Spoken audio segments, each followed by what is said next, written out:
Did you know that everything your well-meaning doctor or maybe your local gym enthusiast told you about eating might actually be, well, counterproductive, Counterproductive is putting it but mildly. almost intentionally wrong? We're talking about health advice that probably should have retired with, I don't know, dial-up internet. Exactly. These are the rules we all kind of absorb, the ones stuff in the fridge for years. Right.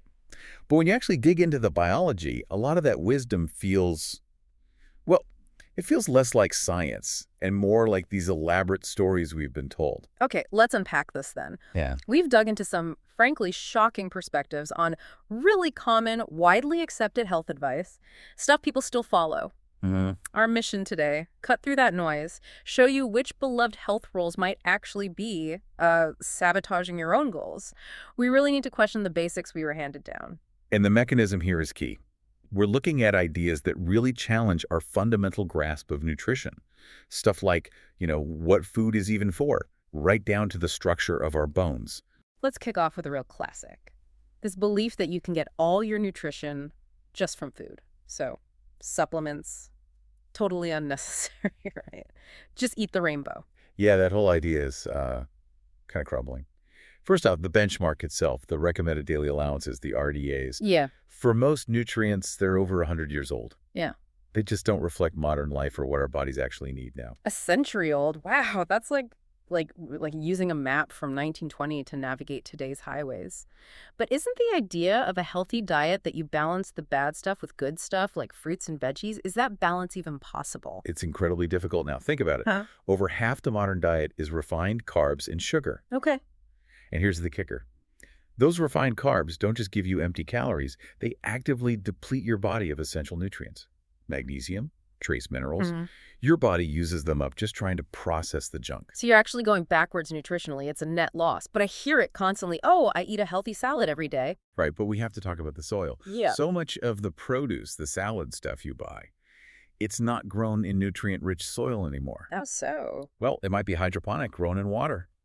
Or it's grown in industrial dirt that's missing the crucial microorganisms, the ones that actually create the nutrient density in the plant. So the lettuce looks green and healthy. It looks great, but the actual bioavailability of the vitamins might be practically zero because of how it was farmed. My healthy salad is basically just crunchy water. That's kind of Yes. depressing. And that's before we even factor in medications people take. Exactly, that's the medication drain effect. Certain common meds actively pull key nutrients out, like statins, those cholesterol blockers lots of people are on. Yeah. They're known to deplete coenzyme Q10, which is vital for your cellular energy. Okay. And what about metformin? People might know that one for blood sugar control. Yeah, metformin, very common for type 2 diabetes management. It's great for blood sugar, but a known side effect is it can cause deficiencies in vitamin B12 and B1. So, nutrient-poor food plus meds that drain nutrients. No wonder people feel lousy, even when they think they're doing everything right. Precisely. It paints a very different picture. It really does. I mean, if the advice is avoid vitamins, they might be harmful, but we're happily eating foods refined to the point where they actively harm us by stealing nutrients. Yeah. It's just, wow. It reframes the whole discussion. Totally. Okay, if we can't reliably get nutrients from food, that must put huge stress on things that need them, like our bones. Which brings us to the calcium myth. Bad advice number 2, take more calcium to prevent osteoporosis. Drink your milk. It sounds so logical, right? Bones or calcium need more calcium. Simple. Yeah. But the flaw is thinking of bone as just this static structure. It's actually a calcium reserve. Yeah. Your body is obsessed with keeping blood calcium levels perfect for things like cell signaling, nerve function. So what does that mean for testing? It means your blood calcium test can look perfectly normal even while your bones are seriously losing density. If the body needs calcium for the blood and isn't getting it from your diet, It just takes it from the bone. exactly, it mugs your skeleton to keep the blood levels stable. So a normal blood test might just mean your bones are the sacrificial lambs. Yikes. Yeah. So what are we missing besides just calcium? A lot. Hormones are huge. Estrogen, testosterone, they help keep calcium in the bone. That's why osteoporosis risk jumps after menopause, for instance. Okay. But critically, we're missing vitamin K2 and magnesium. You can swallow calcium pills all day long. Uh-huh. But without K2, that calcium doesn't get directed into the bone effectively. It might just float around in your arteries where you definitely don't want it. Wait, really? So the supplement could be doing more harm than good if you don't have K2? It's a real risk. Yeah. And magnesium, you need that to actually build the bone matrix itself. It's like trying to build a brick wall with just bricks and no mortar. You need the whole team. The whole team. Yeah. Including the sun, apparently. Let's talk about bad advice number 3. Always use sunblock because the sun causes skin cancer. The sun phobia. It really took off in the 80s. Yeah, I remember that. But here's the weird thing.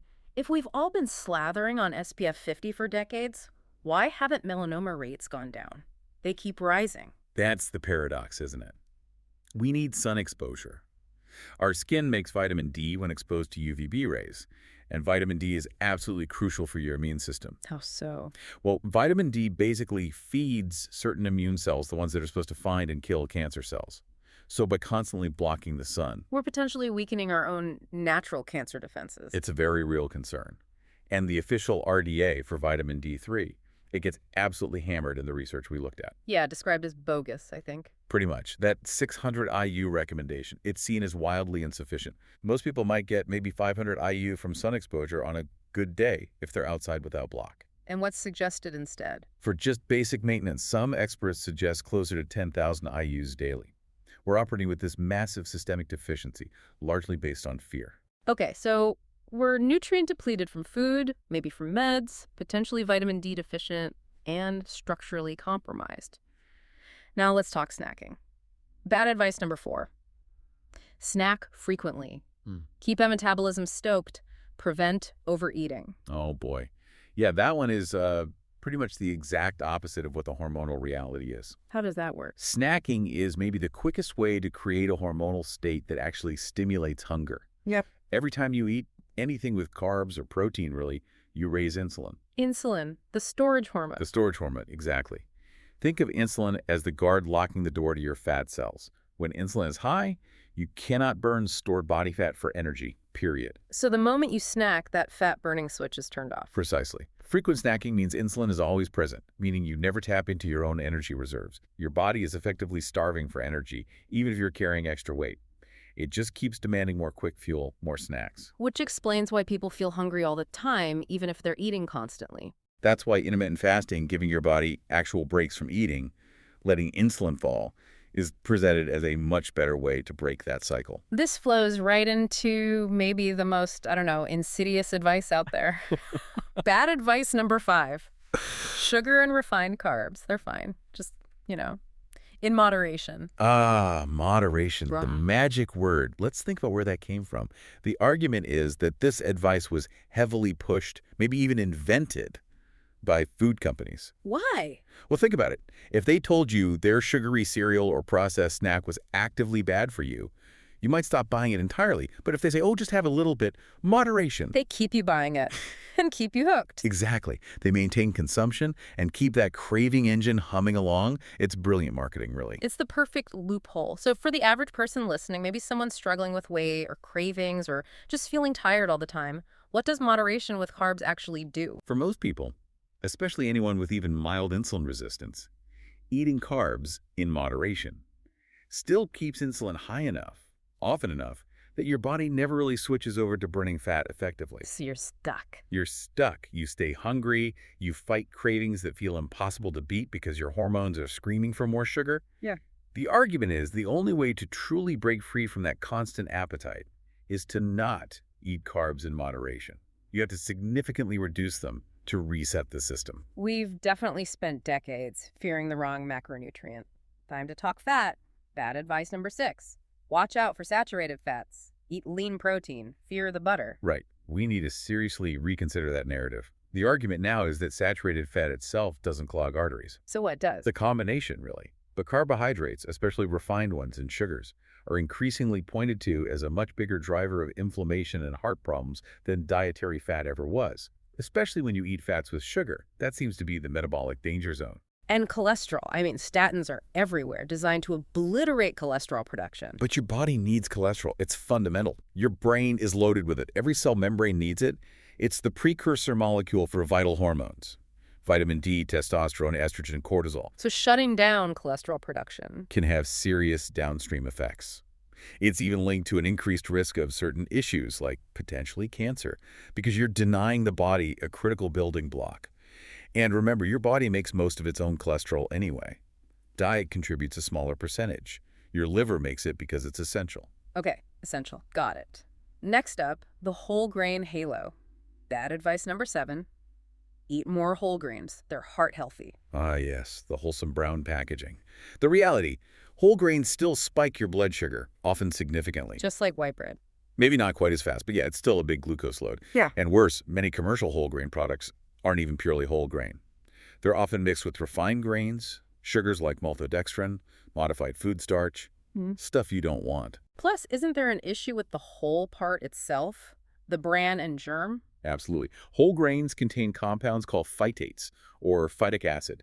These are sometimes called anti-nutrients. Why anti-nutrients? Because they bind to essential minerals in your digestive tract. Zinc, iron, calcium, magnesium, and basically prevent your body from absorbing them. So you eat this healthy whole grain bread, and it actively blocks you from getting minerals from other foods you ate with it. That's the concern, yes. Plus, there's the gluten issue for many people, which can irritate the gut. It's not the health panacea it's made out to be. That is a terrible deal. Okay, which brings us smoothly to bad advice number 8. Avoid red meat. It causes cancer. Full stop. We need a really crucial distinction here. Is it factory-farmed, potentially processed meat product? Or is it high-quality, grass-fed, grass-finished red meat? Huge difference. Potentially a world of difference. The argument presented is that properly raised red meat, grass-fed, grass-finished, might actually be one of the healthiest, most nutrient-dense foods you can eat, high in omega-3s, vitamins, minerals, and that this kind of meat doesn't cause cancer. Quality and source are everything. Okay, quality matters. Got it. Now let's switch to brain fuel. We always heard the brain is a glucose hog. Bad advice number 9. The brain runs only on glucose. Well, it definitely can run on glucose, Yeah. and it uses a lot of energy. But it can also run very efficiently, maybe even preferably for some functions, on ketones. Ketones, which come from... From breaking down fat. When you restrict carbohydrates significantly, your body produces ketones as an alternative fuel source, and the brain can use them. So what's the danger of only feeding it glucose, especially lots of sugar? The risk is the brain cells themselves can become insulin resistant, just like muscle cells can. If that happens, even if there's plenty of glucose in the blood, the brain cells can't take it up properly. They start to starve. And that leads to... That condition, insulin resistance in the brain, is being strongly linked to cognitive decline and symptoms of dementia, sometimes called type 2 diabetes. Wow. Insulin resistance in the brain. That's a chilling thought. It totally reframes diet and brain health. And the effects can be felt quickly. Some sources suggest a simple experiment. Cut your carbs way down, eat some quality protein and fat, notice how clear your head feels in about an hour. Then go back to eating carbs and notice the brain fog roll in. The fuel source matters, tangibly. Okay, sticking with that theme of treating symptoms, not causes, let's hit another big one. Bad advice number 10. Restrict salt if you have high blood pressure. Right, the classic low-sodium advice. Again, it's focusing on the symptom. The argument is what's often causing the high blood pressure in the first place. Let me guess. Refined carbs. Bingo. Junk food, refined carbohydrates, sugar. These are major drivers of inflammation and hypertension for many people. So the proposed solution isn't just cutting salt, it's cutting the junk that's causing the problem. And what about minerals? You also need to make sure you're getting enough of other key minerals, especially potassium. Potassium helps balance sodium and is crucial for healthy blood pressure regulation. Many people are deficient in potassium, not just overloaded with sodium. And vitamin D plays a role too. So focusing only on salt misses the bigger picture. Completely. All right, last one. The foundation of so much failed dieting. Bad advice number 11. All calories are equal. A calorie is a calorie is a calorie. Ugh. Yeah, this is such outdated thinking. It sets people up for failure and self-blame. You just lack willpower. Right. When really, your body absolutely does not treat 100 calories of sugar the same way it treats 100 calories of broccoli or steak. Right. The hormonal responses are wildly different. How so? Sugar calories spike insulin, promote fat storage, drive cravings. Protein and fat calories are much more satiating, have less impact on insulin, and support muscle maintenance. It's not about the number. It's about the source and the hormonal signal it sends. So the solution isn't just eat less. No. The focus should be on a carbohydrate calorie deficit. By specifically reducing the calories from carbs that drive hunger and fat storage, you encourage your body to switch to burning its own stored fat. And that makes dieting easier. It makes it sustainable because you're not constantly fighting overwhelming hormonally driven hunger. Your body adapts to using fat, and the cravings diminish. Trying to fight biology with sheer willpower rarely works long term.